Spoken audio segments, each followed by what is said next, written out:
In today's world where technology is redefining the way we think, eat, and engage in machine learning and every human endeavors, as well as AI application, the role of data as the oil on which these algorithms ride cannot be undermined.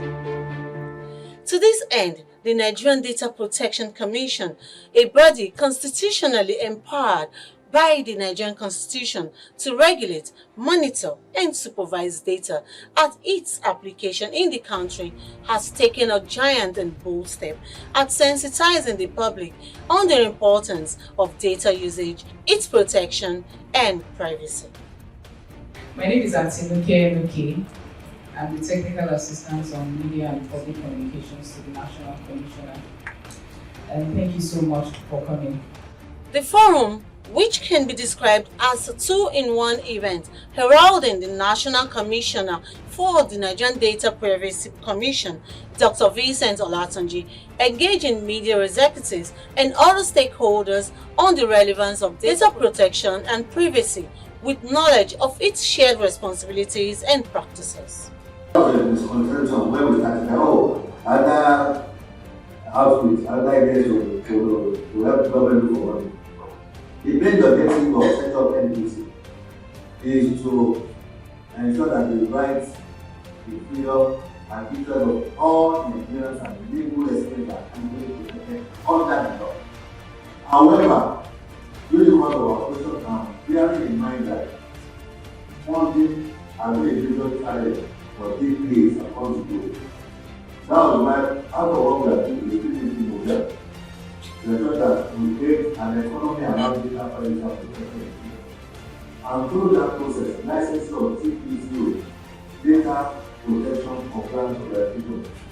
We started with 17, and the last count this year, we have licensed 310 of them. Buttressing the importance of the event, the National Commissioner, Dr. Vincent Olatunji, stressed that the event aims to boost the data protection awareness and skills among media professionals. At each of these shows, depending on the number of clients they have, will apply between 5 to 10 people. It became very, very important to ensure that people's privacy is protected by putting in place adequate technical and organizational measures.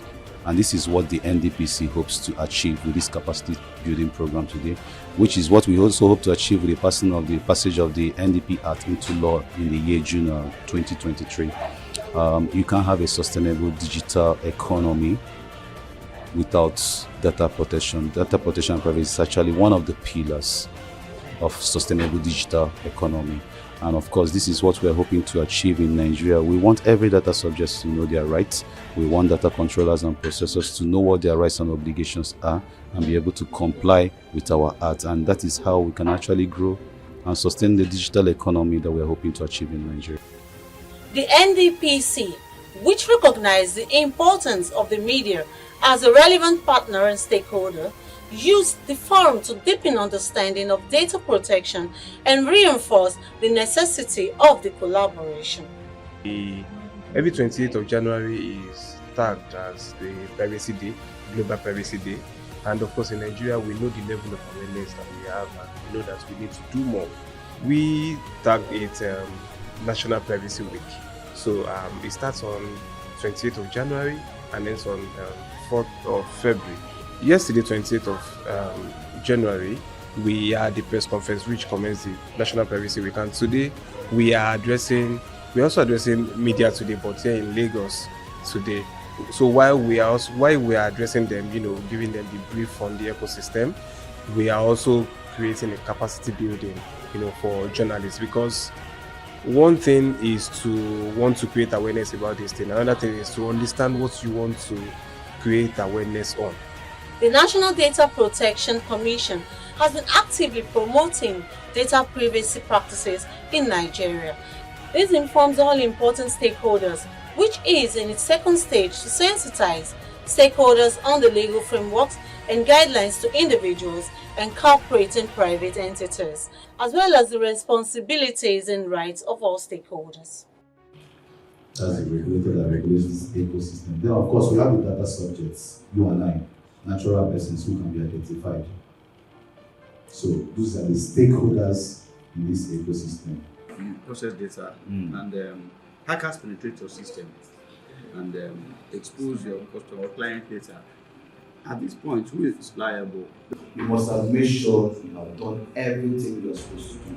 You must have made sure you are compliant with our act first of all. You are registered and you are doing your audit. You have a breach response plan.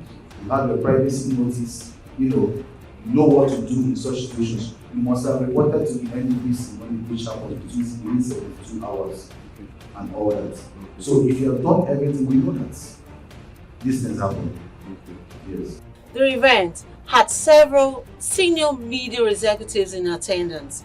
In her contribution, Stella Maris Ashinze expressed her candid thoughts and experience at the forum. Today's training happened to be the second training since the commission was inaugurated. I think it's a good idea that they've continued with this, but more can be done to be able to encourage the awareness of data privacy. The facilitators were comprehensive enough. They gave us details of what we needed to know prior to what we had before, and I think I learned more from today's event. Data confidentiality and responsibility are key in sustaining the integrity and privacy of information and tackling the security challenges confronting our country, Nigeria. In taming these hydra-headed monsters, Louisa Olaniyi, a media consultant and broadcast journalist, highlighted some key parameters in addressing these multifaceted issues, as well as her experience during the media chat and capacity building. And like we've heard from the media chats today, it needs to be driven home, because this age and time, especially for the young generation, they seem to throw anything and everything around, not knowing that there are implications to these things. And hearing from the National Commissioner's points, talking about part of their pillars is to drive home the fact that people must understand. Ignorance is no excuse. You have to know how to deal with data, collection of data. You have rights when it comes to data collection, data protection.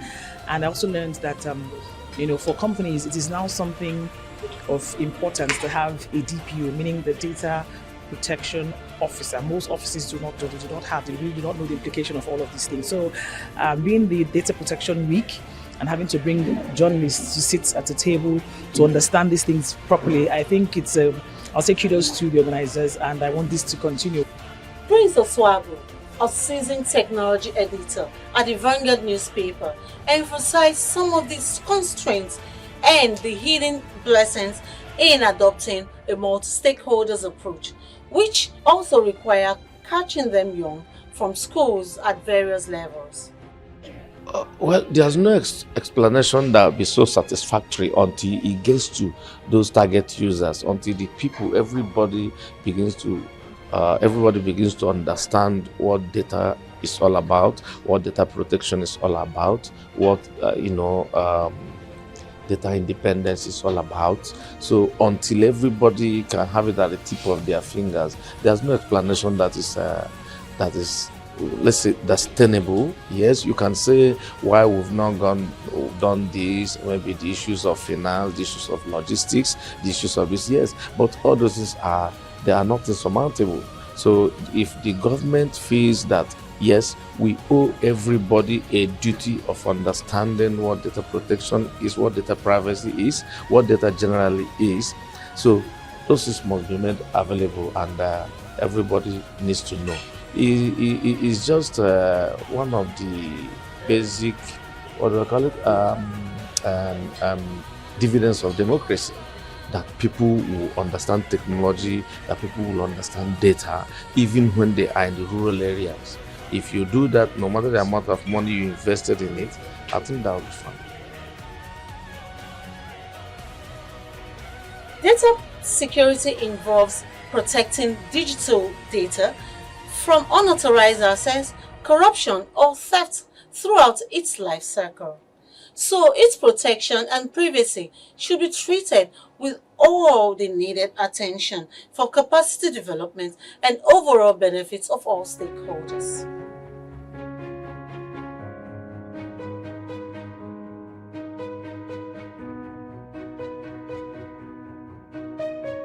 So this is where we draw the curtains on today's edition of Tech Live with To Go. I remain your regular host, Ugochi Emmanuel. Don't forget to like and subscribe to our YouTube channel and follow us on all our social media platforms as shown on the screen. Bye for now.